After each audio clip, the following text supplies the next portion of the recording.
এরা কাল লোককে তোমার খোঁজ করছিল। কি ব্যাপার বাপ, তুমি? শরীর খারাপ নাকি? হ্যাঁ, জ্বর এসে তো দিল। চাচা, রীতি আপনাদের বাড়িতে আছে? হ্যাঁ বাপ, আজ তোমার 2 মাস হলো। ভালো মেয়েটাকে বাড়ি থেকে বের করে দিয়েছে, তাই আমার বাড়িতে আশ্রয় দিয়েছি। বসো বাপ, বসো। চার দুটো বেশি দাও। চাচা, ওই রীতিকে তো দেখছিনি। বসো, এক্ষুনি চলে আসবে।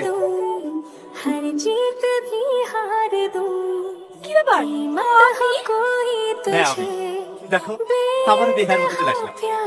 আসলে কি জানো তো, তোমাকে আমি সত্যি অনেক ভালোবেসে ফেলেছি। এই বোকা মনটাকে যতই বোঝায়, তবুও বারবার বেকার মতো অপমান হতে চলে আসে। করো, অপমান করো। আজ 2 মাস হয়ে গেল, তোমার দেখা পাইনি তো, তাই অপমান হওয়ার জন্য মনটা খুব ছটফট করছে। বিশ্বাস করেন, আমি কোনোদিন আপনাকে অপমান করতে চাইনি। যাতে সুখের সাথে আপনার মতো মানুষের ভালোবাসাকে আমি ফিরিয়ে দিয়েছি।